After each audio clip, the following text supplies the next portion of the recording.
तो ये अभी हम समझने वाले हैं कि भाई अगर हमारे पास कोई यूनिफॉर्म इलेक्ट्रिक फील्ड है तो फ्लक्स कैसे निकालेंगे। डायरेक्शन कुछ भी हो सकती है, आई कैप, जे कैप, के कैप, डायरेक्शन कोई भी हो सकती है। Let us suppose I cap है, तब फ्लक्स कैसे निकालेंगे। और अगर कोई नॉन यूनिफॉर्म इलेक्ट्रिक फील्ड है तब फ्लक्स कैसे निकालेंगे। एग्जांपल के तौर पे late us suppose it is alpha x square I cap, alpha is a constant. तो अगर इस तरह की इलेक्ट्रिक फील्ड किसी रीजन ऑफ स्पेस में लगी हुई है, वहां पर सेटअप है, और हमारे पास एक क्लोज्ड वॉल्यूम है, वो वॉल्यूम सिलेंड्रिकल हो सकता है, वो वॉल्यूम क्यूब की शेप में हो सकता है, या किसी भी तरीके में वो हो सकता है, तो उसको हम उस केस में जो इलेक्ट्रिक फ्लक्स है वो हम कैसे निकालेंगे। तो यूनिफॉर्म के केस में तो आपको पता है कि लेट अस सपोज आपके पास एक क्यूब है, ये आपके सामने क्यूब बना रहा हूं मैं। इस क्यूब के 6 फेसेस होते हैं और इलेक्ट्रिक फील्ड की डायरेक्शन लेट अस सपोज ये वाली है, ठीक है।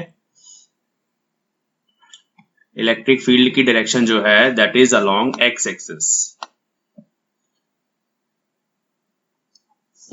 तो उस केस में हमारे पास जो फ्लक्स होता है, इस फेस में फ्लक्स इनवर्ड होता है जो हमने ऑलरेडी डिस्कस किया हुआ है। इस फेस में फ्लक्स आउटवर्ड फ्लक्स होगा और बाकी जो 4 फेसेस हैं उनमें से फ्लक्स जीरो होगा। तो इस केस में अगर इलेक्ट्रिक फील्ड एक्स की डायरेक्शन में है तो एक्स डायरेक्शन में आउटवर्ड फ्लक्स होगा और एक्स डायरेक्शन में ही इनवर्ड फ्लक्स होगा।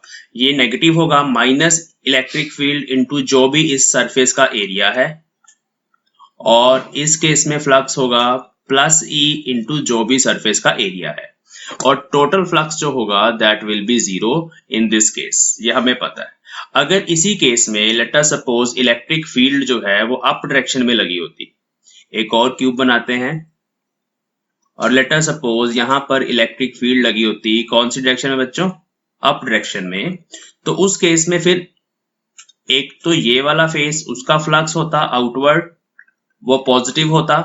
डायरेक्टली लिखना आपने जब प्रॉब्लम सॉल्व करनी, ज्यादा डिटेल में नहीं जाना, वो एक्सप्रेशंस नहीं लिखने बैठना। तो पॉजिटिव होता और इलेक्ट्रिक फील्ड इनटू एरिया होता, और ये नीचे से जो फ्लक्स अंदर जा रहा है उसको इनवर्ट फ्लक्स बोलते हैं, वो नेगेटिव होना चाहिए, तो वो माइनस ए इंटू ए होता। दोनों ही केसेस में जो टोटल फ्लक्स है वो जीरो होगा जब इलेक्ट्रिक फील्ड होगी यूनिफॉर्म इलेक्ट्रिक फील्ड। फिजिकली इसका मतलब है कि एक फेज से इलेक्ट्रिक फील्ड लाइंस अंदर जा रही हैं, जितनी अंदर जा रही हैं उतने number of electric field lines ही दूसरे फेज से बाहर आ रही है, ठीक है जी। लेकिन यहां पर एक वेरिएशन करते हैं। लेट अस सपोज आपके पास इस तरह का एरिया होता, देखिए ये मैं एक वेरिएशन कर रहा हूं, यहां पर थोड़ा छोटा है और यहां पर थोड़ा सा एरिया बड़ा हो गया। अब वैसा नहीं होगा, अब चाहे फील्ड भी आपके यूनिफॉर्म है तब भी ऐसा नहीं होगा। क्यों? क्योंकि यहाँ पर एरिया छोटा है, यहाँ पर एरिया बड़ा है। तो इस केस में इनवर्ड फ्लक्स जो है फाई इन, वो नेगेटिव होगा बट वो थोड़ा छोटा होगा, वो होगा लेट अस सपोज ये एरिया A1 है, तो इनवर्ड फ्लक्स होगा हमारे पास माइनस ई इंटू A1, और यहां पर जो आउटवर्ड फ्लक्स होगा वो होगा plus E into A1 A2, where this is second area A2। अब जैसे कि आपको नजर ही आ रहा है आपके सामने कि A2 एरिया बड़ा है, इलेक्ट्रिक फील्ड नहीं चेंज हो रही, वो सेम है। इलेक्ट्रिक फील्ड यूनिफॉर्म का केस ही अभी मैं आपको बता रहा हूँ। तो अगर इलेक्ट्रिक फील्ड सेम है बट एरियाज आर डिफरेंट, तो इस केस में ऑब्वियस सी बात है कि जो आउटवर्ड फ्लक्स है वो बड़ा होगा और इनवर्ड फ्लक्स जो है वो छोटा होगा। तो जब आप इस केस में क्या करेंगे, जब आप इस केस में टोटल फ्लक्स कैलकुलेट करेंगे तो वो टोटल फ्लक्स यहां पर आएगा phi total, that will be E A2 minus E A1। Just आपने इन दोनों को ऐड करना है, नेगेटिव साइन है तो नेगेटिव लगा देना है, नहीं है तो नहीं लगाना। तो इसमें नेगेटिव है एक जगह, ई कॉमन आ जाएगा and your total flux through that area is A2 minus A1 into E. तो ये यूनिफॉर्म फील्ड के सारे केसेस हैं। ये इस बेस पे, इस कॉन्सेप्ट पे कोई भी क्वेश्चन आ सकता है और आप उसको आसानी से सॉल्व कर लेंगे। सिर्फ ध्यान रखना है कि outward flux must be positive and inward flux must be negative. Now we are going to understand कि अगर हमारे पास नॉन यूनिफॉर्म इलेक्ट्रिक फील्ड है लाइक दिस, तो इस फील्ड का क्या मतलब है और किस किस तरह की ये फील्ड हो सकती है, इसके बारे में अभी हम बात करने वाले हैं। तो let us suppose we have a non uniform electric field. Non uniform electric field किस किस तरह की हो सकती है? I am writing some examples. 2x I cap, 5x square j cap, 5 by x I cap, 2 by x square k cap, 5x square I cap plus 2y square j cap. This is for advanced. ये CBSE में नहीं आएगा, ये JEE में नहीं, ये mains में नहीं आएगा, नीट में नहीं आएगा, एडवांस के लिए है, सिंपल है. इसके बारे में बात करेंगे, इसको कैसे सॉल्व करना है. लेकिन अभी ये सिंपल वाली इलेक्ट्रिक फील्ड्स देखेंगे. इसमें ये जो 2 5 5 2 इसकी जगह कोई भी कांस्टेंट हो सकता है. Let us suppose that constant is something alpha और something a into x I cap. अब इन एक्सप्रेशंस को देख के एक तो आपको क्लियर हो रहा है डायरेक्शंस कि ये वाली इलेक्ट्रिक फील्ड x एक्सिस की तरफ है, मींस इसकी डायरेक्शन ये बनेगी. ये वाली इलेक्ट्रिक फील्ड y की तरफ है, इसकी डायरेक्शन j कैप वाली बनेगी. ये भी x की तरफ है, I कैप मींस ये डायरेक्शन बनेगी. ये z की तरफ है तो इसकी डायरेक्शन आउटवर्ड बनेगी ऐसे. अगर आप z एक्सिस ऐसे बाहर की तरफ बनाते हैं तो इस इलेक्ट्रिक फील्ड की डायरेक्शन ऐसे बनेगी, या आप डॉट लगा के भी रिप्रेजेंट कर सकते हैं. ये भी डायरेक्शन को रिप्रेजेंट करने का तरीका है. डॉट लगाने का मतलब होता है आउटवर्ड एंड परपेंडिकुलर, और अगर आप क्रॉस लगा दें तो उसका मतलब होता है स्क्रीन के या पेपर के अंदर की तरफ, इनवर्ड एंड परपेंडिकुलर.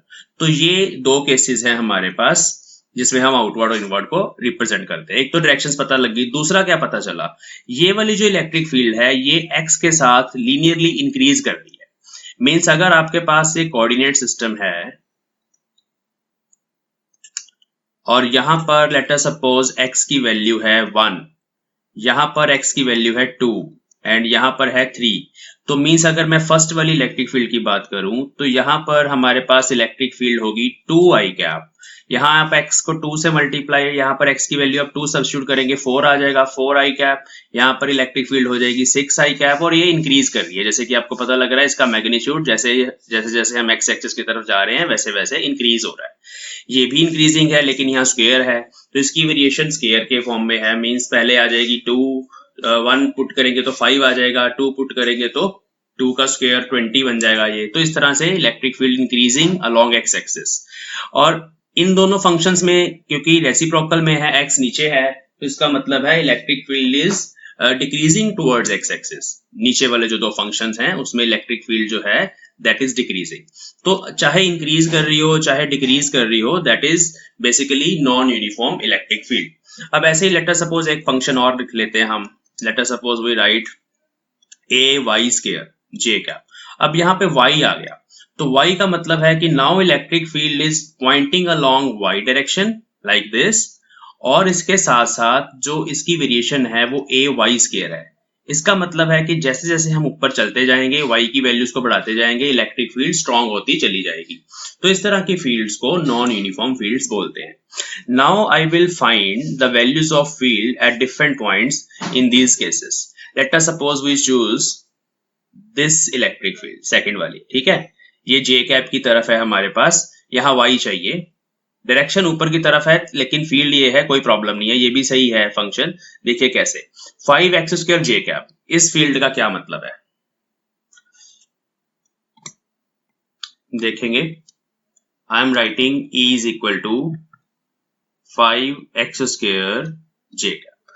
ओके, तो इसका मतलब है इलेक्ट्रिक फील्ड की डायरेक्शन एक तो ऊपर की तरफ है, दूसरी चीज है कि जैसे जैसे हम x की वैल्यूज बढ़ा रहे हैं ऊपर की तरफ ही, डायरेक्शन ऊपर है, बट ओरिजिन पे इलेक्ट्रिक फील्ड 0 है. Let us suppose this is x is equal to a, this is x is equal to 2a, this point is 3a, this point is 4a and so on. तो यहाँ पर electric field की value हो जाएगी 5a square, यहाँ पर हो जाएगी 5 इंटू 2a का square means 5 into 4a square, यहाँ हो जाएगी 5 इंटू 3a का square means 9a square. Square जो है वो a के ऊपर ही रहेगा क्योंकि 3 का स्क्वायर मैंने ऑलरेडी कर दिया. यहाँ हो जाएगी 5 इंटू 16a स्क्वायर.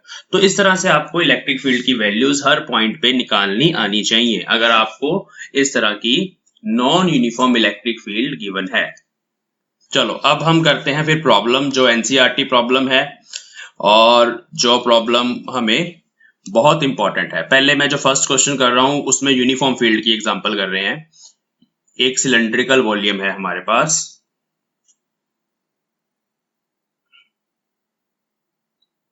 मुझे स्टेटमेंट भी इसकी, और इसके मिड पॉइंट पे कह रहा है ओरिजिन है, ये वाई एक्सिस है, ये जेड एक्सिस है, and the length of the cylinder is along x axis. ये सब कुछ गिवन है इस क्वेश्चन में। इस सिलेंडर का ये वाला एरिया गिवन है, डायरेक्टली एरिया गिवन है, इट इज 2 सेंटीमीटर स्क्वायर। तो ये वाला एरिया भी जो होगा that is 2 centimetre square, area is given. और यहां पर बोला गया है कि इस रीजन में जो इलेक्ट्रिक फील्ड सेटअप है ई वेक्टर, वो है हमारे पास 5 Newton per coulomb I cap for x greater than 0 and this is equal to -5 Newton per coulomb I cap for x less than 0। तो ऐसे इलेक्ट्रिक फील्ड मेंशन करी हुई है कि अगर हम x ग्रेटर देन 0 मींस यहां से ओरिजिन से यहां एक प्लेन बना लेते हैं ऐसे, अगर हम ये x इज इक्वल टू 0 है ये वाला पॉइंट, अगर हम इस तरफ चल रहे हैं इस डायरेक्शन में, तो आई कैप है डायरेक्शन, मींस ये 5 न्यूटन पर कूलम है, लेकिन डायरेक्शन जो है वो ये वाली है एक्स एक्सिस। और अगर हम x लेस देन 0 के रीजन में चले जाएं, मींस इस डायरेक्शन में जाना शुरू कर दें ऑपोजिट टू एक्स एक्सिस, तो वहां पर इलेक्ट्रिक फील्ड है same 5 Newton per coulomb, magnitude is same but the direction is minus I cap. तो अगर आप डायरेक्शन लिखना चाहते हो दोनों जगह पे लिख देते हैं, ठीक है। तो ये केस है हमारा, और हमें फाइंड करना है, find number 1 flux through the cylinder, कि इस सिलेंडर में से कितना फ्लक्स आ रहा है। और दूसरी चीज हमें फाइंड करनी है the charge, if there is any charge enclosed by the cylinder. अगर है तो बता दो, नहीं है तो नहीं है। Charge enclosed by the cylinder, कि क्या इसमें चार्ज इनक्लोज्ड है या नहीं है, ठीक है। चलिए अब पहले देखेंगे फ्लक्स कैसा होगा, क्या इनवर्ट फ्लक्स होगा किसी फेज के लिए, या दोनों फ्लक्स आउटवर्ड होंगे। तो ध्यान से पहले एरिया वेक्टर्स बनाते हैं। जब भी बच्चे फ्लक्स फाइंड करना है आपको एरिया वेक्टर्स ड्रॉ करने पड़ेंगे। तो कर्व्ड सरफेस का area vector perpendicular to surface, जिस भी पॉइंट पे बनाओगे परपेंडिकुलर बनेगा, यहां बनाएंगे ऊपर की तरफ बनेगा, यहां बनाएंगे नीचे की तरफ बनेगा। अगर आप फ्रंट पे कहीं बनाओगे तो बाहर की तरफ बनेगा, बैक साइड पे बनाओगे पीछे की तरफ बनेगा। सिलेंडर के जो साइडों वाले एरिया वेक्टर्स हैं वो इस तरह से चारों तरफ रेडियली आउटवर्ड बनते हैं, जो साइडों वाले हैं, है ना, क्योंकि सरफेस के हमेशा परपेंडिकुलर चाहिए एरिया वेक्टर, तो वो हमेशा इलेक्ट्रिक फील्ड के परपेंडिकुलर रहेंगे ये वाले एरियाज। तो जब एरिया वेक्टर इलेक्ट्रिक फील्ड के परपेंडिकुलर है और फ्लक्स की डेफिनेशन है E डॉट है A, तो डॉट प्रोडक्ट में cos 90 आ जाएगा, तो दैट विल बी 0। तो इसका मतलब है कर्व्ड सरफेस में से जो फ्लक्स होगा वो 0 होगा। तो सबसे पहली बात, the flux through curved surface is 0. Now we will find the flux through flat surfaces. Let us suppose this is surface 1 and this is surface 2. And now I will write phi 1. अभी इसका area vector draw करते हैं बच्चे। Area vector is always radially outward, तो इस तरफ हमने बना देना एरिया वेक्टर इस सरफेस का, और इस सरफेस का भी जो एरिया वेक्टर है रेडियली आउटवर्ड इस तरफ बनेगा। एरिया वेक्टर ऐसे ही बनने हैं, उसमें कोई प्रॉब्लम नहीं आएगी, हमेशा रेडियली आउटवर्ड बनाने हैं क्लोज सरफेस के। अगर ये सफियर होता तो सफियर के भी area vectors always radially outward. चलिए तो अभी इस फेस के लिए अगर हम देखें, देखिए इलेक्ट्रिक फील्ड की डायरेक्शन ये रेड एरो से नजर आ रही है आपको, और एरिया वेक्टर की डायरेक्शन भी सेम है, दोनों की डायरेक्शन सेम है ना, तो दोनों में जो एंगल थीटा होगा एरिया वेक्टर में और इलेक्ट्रिक फील्ड में वो 0 डिग्री होगा। तो इसका मतलब है यहाँ पर फ्लक्स पॉजिटिव आएगा, it is electric field, positive answer आना चाहिए। Electric field means 5 into area, area is 2 centimetre square, means 2 into 10⁻² centimetre square को मीटर स्क्वायर में कन्वर्ट करना है, -4 मीटर स्क्वायर। तो 1 centimetre square is 10⁻⁴ metre square. तो इसको सॉल्व करेंगे तो इट इज 10 इंटू 10⁻⁴, और यूनिट्स चेंज करेंगे, यहाँ पर यूनिट बन जाएंगे Newton per coulomb metre square, यहाँ पर भी Newton per coulomb electric field का यूनिट। तो ये बन गया 10⁻³ newton per coulomb metre square. तो आंसर इज पॉजिटिव। पॉजिटिव क्यों आया बच्चे? क्योंकि एरिया वेक्टर और इलेक्ट्रिक फील्ड दोनों ही सेम डायरेक्शन में है, जैसे कि क्वेश्चन में मेंशन था। Okay, now we will go for the another surface phi 2। Let me change the colour, black colour में देखिए अभी phi 2। phi 2 बच्चे इसके लिए फिर से दोनों की डायरेक्शन सेम है। This is area vector, this is electric field, direction is same, answer will be same. Positive flux आएगा, calculations are also same. 10⁻³ newton per coulomb metre square. तो इस केस में जो टोटल फ्लक्स है वो मेरे पास दोनों ऐड होके आएंगे, क्योंकि दोनों का आंसर पॉजिटिव आ रहा है, दोनों ही आउटवर्ड फ्लक्स हैं, क्योंकि इलेक्ट्रिक फील्ड ही कुछ इस तरह की है कि वो सिलेंडर के दोनों साइड से बाहर की तरफ आ रही है इलेक्ट्रिक फील्ड, जैसे कि क्वेश्चन में गिवन था। तो अभी हमने क्या करना है, इन दोनों को ऐड करना है। तो you will get 2 × 10⁻³ newton per coulomb metre square. तो this is the total outward flux जो पॉजिटिव आ गया। नाउ अगर किसी क्लोज सरफेस में से पॉजिटिव फ्लक्स बाहर आ रहा है, तो इसका मतलब है उसके अंदर चार्ज होगा। गॉस लॉ पढ़ा ना हमने कि the total flux through a close surface is Q/ε0, Q enclosed by ε0। तो इसका मतलब इसके अंदर कुछ ना कुछ चार्ज इनक्लोज्ड है। तो by Gauss law phi is equal to Q enclosed by ε0। Therefore now you want to find Q enclosed, जैसे कि सेकंड क्वेश्चन में पूछा है what is the charge enclosed by cylinder। तो charge enclosed bye cylinder is Q enclosed is equal to phi, जो भी हमने निकाला, into ε0।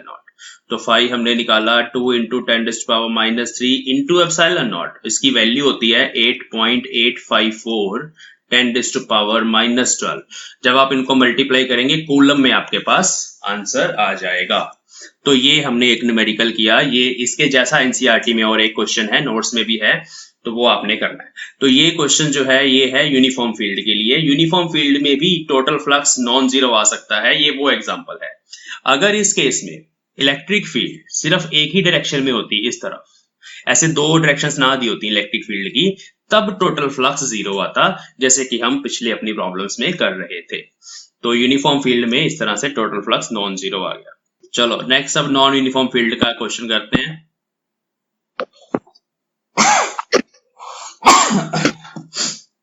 हाँ जी, देखो इसके जैसे बहुत सारे क्वेश्चन आएंगे जो भी हम करने वाले हैं। कोई भी वेरिएशन बन सकती है, डायग्राम गिवन हो सकता है, डायग्राम गिवन नहीं हो सकता। तो सबसे पहले मैं अभी आपको एक क्यूब को मैथमेटिकली कैसे बताया जाता है वो बताने वाला हूं। देखिए x is equal to 0, x is equal to a, y is equal to 0, y is equal to a, z is equal to 0, z is equal to a।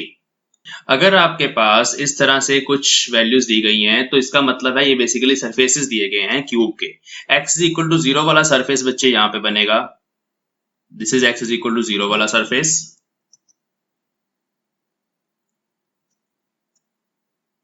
ये वाला, और x is equal to a वाला surface इसके सामने बनेगा,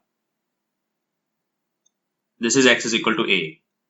y is equal to 0 वाला surface means y की value भी 0 चाहिए, ऊपर की तरफ ऐसे हम जाएंगे तो y is equal to 0 वाला सरफेस ये है, y is equal to a वाला सरफेस हमारे पास यहाँ बनेगा। z is equal to 0 वाला सरफेस ये पीछे वाला है, बैक वाला, z की वैल्यू 0, और z is equal to a वाला सरफेस ये फ्रंट वाला है। तो ये x है, ये y है, और ये z है। तो इस तरह से अगर आपको मैथमेटिकली स्टेटमेंट में बोला जाए कि इस तरह का एक क्यूब है जी, उस क्यूब में से आपने फ्लक्स निकालना है, तो आपने ऐसे क्यूब को ड्रॉ करना है। अब इसके अलावा अगर ऐसे बोला जाए x is equal to a and x is equal to 2a, तब क्या होगा? ये कौन कौन से दो सरफेस है? ये x is equal to a है, जिसको मैं ग्रीन से अभी कर रहा हूँ शेड, ब्लू से, ये x is equal to a है। तो x is equal to 2a कहाँ बनेगा? यहाँ पे कहीं पे 2a पॉइंट होगा, तो उसके सामने जो सरफेस बनेगा वो बनेगा x is equal to 2a। ये x is equal to 2a surface है। ऐसे ही x is equal to 3a थोड़ा और आगे चला जाएगा, y is equal to a यहीं पे रहेगा, क्योंकि हम ऊपर की तरफ नहीं जा रहे, y is equal to a रहेगा, ये नीचे वाला y is equal to 0 ही रहेगा, फ्रंट वाला z is equal to a रहेगा, बैक वाला z is equal to 0 रहेगा। तो इस तरह से आपको ये क्यूब ड्रॉ करना आना चाहिए अगर इस तरह से गिवन है। अदरवाइज बहुत सारे क्वेश्चंस में हमें डायरेक्टली डायग्राम भी गिवन होता है। तो अभी मैं वही केस लेके चल रहा हूं। हमारे पास क्वेश्चन है कि किसी रीजन ऑफ स्पेस में जो इलेक्ट्रिक फील्ड है that is 3x² i cap, and we have to find flux through x is equal to a, x is equal to 2a, y0, ya, z0 and ZA। इस surface में से हमें flux निकालना है। Also find Q enclosed. तो ये हमारा question है। तो सबसे पहले हम डायग्राम बनाते हैं। पहले वैसे मैं बना ही चुका हूं, फिर से बना लेते हैं, या मैं इसको ही थोड़ा सा अच्छा कर देता हूं, इसको ना रब कर देते हैं और बना लेते हैं उसी की वेरिएशन। टाइम बचा लेते हैं, पता नहीं बचा रहा हूं कि वेस्ट कर रहा हूं, आई डोंट नो। चलो, तो ये हमारा क्यूब है जी, ठीक है जी, क्लियर है। ओके, अब हम क्या करने वाले हैं, इसमें से भाई फ्लक्स निकालने वाले हैं। इसको थोड़ा सुंदर बना दे। ओहो, सुंदर सुंदर। चलो, ये हमारा ओरिजिन है और यहाँ पर इलेक्ट्रिक फील्ड जो है वो इस रीजन में लगी हुई है, इस डायरेक्शन में लगी हुई है, which is 3x²। Now you know that कि भाई दो ही फ्लक्स होंगे, क्योंकि इलेक्ट्रिक फील्ड की डायरेक्शन एक्स एक्सिस वाली है। तो एक यहाँ पर फ्लक्स होगा which is inward flux, simple phi in होगा और उसको आप नेगेटिव लिखेंगे, और एक सरफेस पे फ्लक्स होगा, वो होगा फाई आउट, उसको हम पॉजिटिव लिखेंगे। Let us calculate these two flux. Simple calculations आपने सारा वो डॉट प्रोडक्ट ये वो नहीं लिखना, बुक्स में लिखा होता है हर बार, लेकिन आपने डायरेक्टली करना है इसको। इनवर्ड फ्लक्स है तो माइनस साइन लगा दो, क्योंकि एंगल 180 डिग्री होगा, और इलेक्ट्रिक फील्ड का एक्सप्रेशन लिख दो 3x² इनटू एरिया। एरिया है बच्चे इसका a, ये सारी साइड्स a है तो एरिया होगा a², और ये हमें कहां पर लिखना है, एट, कहां पर लिखना है, at x is equal to a, क्योंकि इस सरफेस के लिए x की वैल्यू a है। मीन्स इसमें हमें x को a पुट करना पड़ेगा। तो जब हम पुट करेंगे तो ये बनेगा 3a², डॉट नहीं है यहाँ पर, ये ध्यान रखें, ये मैंने ऐसे ही आई कैप लगा दिया, यहाँ आई कैप लगाने की जरूरत नहीं है, डॉट भी नहीं है, क्योंकि हम उसको सॉल्व कर चुके हैं, माइनस साइन ऑलरेडी आ चुका है। तो -3a² इंटू ये वाला a², एरिया वाला, तो ये हो गया -3a⁴। This is inward flux. कितना आसान है देखो ये क्वेश्चन। आउटवर्ड फ्लक्स देखो लिखना कितना आसान है, पॉजिटिव साइन लगाओ, इलेक्ट्रिक फील्ड इस सरफेस पे कितनी होगी, देखो इस सरफेस पे इलेक्ट्रिक फील्ड होगी E इंटू 3 इंटू 2a का स्क्वायर, है ना। वो x की वैल्यू वहां पुट करनी है बच्चे, जो भी x की वैल्यू है सरफेस पे वो 2a है, उसको x की जगह पुट करना है। तो ये बन गया 3 इंटू 4a², ये इलेक्ट्रिक फील्ड है इस सरफेस पे, इंटू एरिया, एरिया कितना, वही a²। तो मैं बता दूं ये एरिया है और ये है electric field at x is equal to 2a। तो इनको जस्ट हमने मल्टीप्लाई करना है, और पॉजिटिव या नेगेटिव वो हमें लगाना है अकॉर्डिंग टू द डायरेक्शंस। तो बस आ गया, ये हो गया हमारे पास 12a⁴। तो जो टोटल फ्लक्स है बच्चे वो कितना आ जाएगा, 5 टोटल। इन दोनों को जस्ट ऐड करना है, प्लस माइनस अपने आप आ जाएंगे। तो 12a⁴ माइनस 3a⁴, तो ये आ गया 9a⁴ Newton per coulomb metre square. तो this is the total flux passing through that cube. अब हमें निकालना है चार्ज इनक्लोज्ड। तो चार्ज इनक्लोज्ड के लिए ब्लू कलर ले लेते हैं। Charge enclosed is always flux into epsilon not. तो फ्लक्स तो आपके पास है और एप्सिलॉन नॉट आपने जस्ट ऐसे ही लिख देना, यहाँ पर वैल्यूज नहीं पुट करनी। अगर आपको a की वैल्यू गिवन है तब आपने करनी थी, तब a भी पुट करते, एप्सिलॉन भी पुट करते, लेकिन अभी a गिवन नहीं है तो ठीक है। तो इस तरह से आप यहाँ पर आंसर जो है वो लिख देंगे कि इतना चार्ज इसके अंदर इनक्लोज्ड है। चलिए इसको विजुअलाइज करते हैं क्या होगा। देखिए जैसे कि ये इलेक्ट्रिक फील्ड इंक्रीज हो रही है बच्चे, तो इसको अगर मैं ऐसे ड्रॉ करने की कोशिश करूं तो इस रीजन में कम इलेक्ट्रिक फील्ड है। जैसे जैसे हम अंदर जाते जा रहे हैं, एक्स की तरफ जाते जा रहे हैं, इलेक्ट्रिक फील्ड लाइन जो है दे आर इंक्रीजिंग। तो इस तरह की इलेक्ट्रिक फील्ड है यहाँ पर नॉन यूनिफॉर्म, और यहाँ से ज्यादा इलेक्ट्रिक फील्ड लाइंस बाहर आ रही हैं, यहाँ से कम अंदर जा रही थी। तो इसका मतलब है कि जो टोटल फ्लक्स है linked with this close surface that is non zero. अंदर कम इलेक्ट्रिक फील्ड लाइंस जा रही हैं, बाहर ज्यादा निकल रही है, तो इसका मतलब है फ्लक्स नॉन जीरो है, जैसे कि आपके सामने स्क्रीन पे है। चलिए फटाफट आपको ना इंक्लाइंड इलेक्ट्रिक फील्ड भी समझाते हैं कैसे फ्लक्स कैलकुलेट करना है। देखो एडवांस हो सकता है कभी कभी जेई मेंस में भी आ जाए ये क्वेश्चन। देखो एक डब्बा ले लेते हैं, फटाफट 7 मिनट्स, ध्यान देना जरा, बहुत आसान है, टफ नहीं है, ऐसे ही उसके सामने एडवांस लिख दिया जाता है बस। देखो ये है y एक्सिस, ये है x एक्सिस, ये है तुम्हारा z axis. Late us suppose यहाँ पर क्यूब पड़ा हुआ है और जो इलेक्ट्रिक फील्ड है बच्चे वो ये है, इस तरह इंक्लाइंड है, ऐसे ऐसे अंदर जा रही है, ऐसे है इंक्लाइंड, ठीक है, पता नहीं किधर से क्या जा रहा है।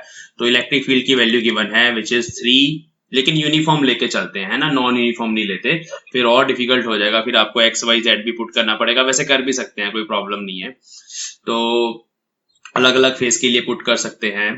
तो क्या कैसे करें, चलो ले लेते हैं, नॉन यूनिफॉर्म ही देखी जाएगी। लेट अस सपोज ये इलेक्ट्रिक फील्ड लगी हुई है यहाँ पर, और हमें क्या फाइंड करना है, हमें फ्लक्स फाइंड करना है थ्रू ईच फेस। हर किसी फेस में से कितना फ्लक्स निकल रहा है, तो पहले हर एक फेस को डिफाइन करते हैं, एक्स वाई वहां पे बताते हैं कितना है, जेड की तो कोई चक्कर नहीं है, इलेक्ट्रिक फील्ड में जेड आया ही नहीं है, और साथ साथ बताते हैं फ्लक्स कैसे कैलकुलेट करना है। ध्यान से देखना भाई, देखो अभी जब फ्लक्स कैलकुलेट करना है ना, डॉट प्रोडक्ट की हेल्प लेनी पड़ेगी। लेट अस सपोज सारी साइड ए हैं, तो ये वाला एरिया जो है, ये एरिया कितना होगा, ये होगा ए स्क्वायर आई कैप, और ये वाला एरिया कितना होगा, minus a square I cap. ये ऊपर वाला होगा ए स्क्वायर जे कैप इसलिए क्योंकि ऊपर की तरफ है, और ये नीचे वाला होगा minus a square J cap. ये फ्रंट वाला एरिया जो होगा जेड एक्सिस वाले प्लेन का इस तरफ, वो होगा ए स्क्वायर के कैप, और ये जो बैक वाला एरिया होगा that will be minus a square के कैप। तो you have 6 areas and you want to calculate 6 fluxes. तो जब आपने फाई 1 निकालना है, let us suppose this is your surface 1, तो फाई 1 हो जाएगा ई वेक्टर, देखो ये ई वेक्टर है। अब डॉट प्रोडक्ट की डेफिनेशन लगानी है इन डॉट ए वेक्टर, तो E vector dot A vector जब आप सॉल्व करेंगे इस सरफेस के लिए, तो ये बनेगा, डॉट प्रोडक्ट लेना है इसका इसके साथ, तो जे डॉट आई 0 हो जाएगा, आई डॉट आई 1 हो जाएगा, 3x ए स्क्वायर। अब इस सरफेस पे x की वैल्यू कितनी है, यहाँ पर x is equal to a है, यहाँ पुट कर देंगे तो यहाँ फ्लक्स आ गया 3a स्क्वायर। ये पहले सरफेस का, बहुत आसान है, Newton per coulomb metre square. अब ये बैक सरफेस की बात करते हैं, तो बैक सरफेस पे तो x ही 0 है, इस सरफेस पे x कितना बच्चे, 0 है। तो अगर इस सरफेस पे x 0 है और आप डॉट प्रोडक्ट कर भी लेंगे तो कुछ नहीं निकलेगा वहां से, फाई 2 विल बी 0, क्योंकि जब आप x को यहाँ पर 0 पुट करेंगे फ्लक्स 0 हो जाएगा। अब इस सरफेस की बात करते हैं, late us suppose third surface, तो फाई 3 जो है थर्ड सरफेस का, वो आएगा फिर से E dot A means E dot A, let me write full expression, 3x i cap plus 2y j cap dot, उसका एरिया है, इस सरफेस का एरिया है तीसरे वाले का, कितना है भाई, ये है a स्क्वायर j कैप। अब इनका डॉट प्रोडक्ट करते हैं तो ये बनेगा x i डॉट j 0 हो जाएगा, j डॉट j बचेगा, तो 2y a स्क्वायर। अब इस सरफेस पे y की वैल्यू a के बराबर है, जैसे मैंने अभी बताया था, यहाँ पर y a होता है, तो यहाँ y को a पुट करेंगे तो 2a क्यूब, ये निकल आया फ्लक्स, ऊपर वाले सरफेस का पॉजिटिव आया। और ऐसे ही अगर नीचे वाले का हम निकाल लें फ्लक्स, यहाँ पर y 0 है तो वो फाई 4 जो है वो 0 हो जाएगा, यहाँ पर y 0 है। और ये जो बैक वाला सरफेस है ब्लू वाले कलर में जो मैंने बताया था एरिया वेक्टर, तो इस सरफेस का फ्रंट वाले का जेड ए है, और बैक वाले का जो जेड है, बैक वाले का वो जेड है 0, तो उसके लिए फ्लक्स नहीं निकलेगा पीछे वाले के लिए, लेकिन फ्रंट वाले के लिए, इसलिए मैं लिख रहा हूं कि 5 ये बैक वाले का लिख रहा हूं मैं, उसके लिए z 0 है तो ये 0 आएगा, और जो 6 है फ्रंट वाला सरफेस, उसके लिए हमारे पास z a है। लेकिन यहाँ अच्छी बात ध्यान देने वाली है कि z का जो k डॉट है आएगा, उसमें इलेक्ट्रिक फील्ड लिखते हैं पहले पूरी, और इसका डॉट प्रोडक्ट करते हैं ए स्क्वायर के कैप के साथ। अब देखिए आई डॉट के 0, जे डॉट के 0, तो ये आंसर आएगा 0। तो जितने भी फ्लक्स आपके पास आए हैं उनको लिख लेते हैं, एक फाई 1 आया, एक ये फाई 3 आया, बस 2 ही फ्लक्स आए, तो इन दोनों को ऐड करके टोटल फ्लक्स आएगा, फाई टोटल इज 5। यहाँ पर क्यूब चाहिए था, x की वैल्यू जब हमने a पुट की तो यहाँ पे क्यूब चाहिए था, तो ये बन गया 5a cube newton per coulomb metre square. तो this is the total flux in this case, and if you want to calculate the charge enclosed तो इसको एप्सिलॉन नॉट से मल्टीप्लाई कर दो, 5a cube epsilon naught coulomb. तो this is the charge enclosed by this box. ये अच्छा question थोड़ा सा, क्या है इसमें, ये ऐसे डायग्राम बना हुआ है तुम्हारे सामने, y axis, x axis, this side is b और आज शोन इन फिगर ये बी डिस्टेंस पे पड़ा है Q2 चार्ज है ना, थोड़ा डायग्राम में सही नहीं है, यहाँ माइनस Q1 पड़ा है और इस तरफ इस पॉइंट पर माइनस Q3 पड़ा है और ये डिस्टेंस A है, ये एंगल थीटा है। हमें बताना है the X component of force on minus Q1, इस पे चार्ज या इस पे फोर्स निकालनी है, उसका एक्स कंपोनेंट बताना है किसके प्रोपोर्शनल होगा। तो फोर्सेस बना लेते हैं। देखो ये पॉजिटिव चार्ज है, ये नेगेटिव चार्ज है, सुपरपोजिशन प्रिंसिपल अप्लाई करेंगे, पहले सिर्फ इन दोनों को देखेंगे, इस पॉजिटिव को और इस नेगेटिव को, बाकी सब भूल जाएंगे। जब आप इन दोनों को देखोगे तो आपको पता है पॉजिटिव नेगेटिव को अपनी तरफ खींचेगा, अट्रैक्ट करेगा, तो एक फोर्स यहाँ पर बनेगी F1 और वो फोर्स होगी K Q1 Q2 by B square. B distance है क्योंकि और Q1 Q2 चार्जेस हैं। डायरेक्शन आपने ऐसे बना दी, यहाँ माइनस प्लस लिखने की जरूरत नहीं है, minus plus is only for directions. अब दूसरी फोर्स हम बनाने वाले हैं इस चार्ज की माइनस Q3 की। अब उसको भूल जाओ पहले वाले को, इसकी फोर्स बनाएंगे। ये नेगेटिव है, ये भी नेगेटिव है, नेगेटिव नेगेटिव एक दूसरे को क्या करेंगे, रिपेल करेंगे। मतलब ये जो दूसरी फोर्स लगेगी वो इस डायरेक्शन में लगेगी और वो रिपेल कर रहे हैं और वो F2 फोर्स है और वो किसके बराबर है, K Q1 Q3 by A square. अब यहाँ पर ये एंगल थीटा है, तो इसका मतलब है कि ये वाला एंगल भी जो है वो थीटा ही होगा। इस तरह से हमने थीटा बना लेना है। अब हम चाहते हैं कि इस पे जो नेट फोर्स लग रही है उसका एक्स कंपोनेंट कितना है, वो किसके प्रोपोर्शनल है। तो जस्ट ये तो है ही एक्स के अलोंग, F1 तो ऑलरेडी एक्स के अलोंग है, हमें ये जो F2 फोर्स है इसका एक्स कंपोनेंट निकालना है जस्ट। तो एक नीचे की तरफ इसकी फोर्स, इसका कंपोनेंट बन गया, वो कॉस कंपोनेंट बनेगा नीचे की तरफ, क्योंकि जिसके साथ एंगल थीटा होता है उस सेक्शन में कॉस कंपोनेंट होता है। तो यहाँ बनेगा F2 कॉस थीटा और इस सेक्शन में बन जाएगा इसी का F2 साइन थीटा। हमें जस्ट एक्स कंपोनेंट बताना है, तो टोटल फोर्स जो बनेगी एक्स कंपोनेंट अगर हम लिखना चाहते हैं तो वो बनेगा F1 plus F2 sign theta. तो अब यहाँ पर F1 जो है वो है हमारे पास K Q1 Q2 by B square और F2 है K Q1 Q3 by A square sine theta. तो देख लो भी इसमें से किसके प्रोपोर्शनल है, ये भाई प्रोपोर्शनल बताना है, Q1 नहीं आएगा। Option number 2, option number 2 B, Q2 by B square plus Q3 by A square sine theta. तो this is the X component of force. Y component पूछा होता तो Y कंपोनेंट किसके प्रोपोर्शनल है, वो है F2 cos theta minus F2 cos theta है Y component of force. तो वो सिंपली आ जाना था minus K Q1 Q3 by A square cos theta. तो it is proportional to Y component इसके बराबर है। टोटल फोर्स लिखनी है तो आप कंपोनेंट फॉर्म में लिख सकते हैं, थीटा एंगल पुट करके कर सकते हैं।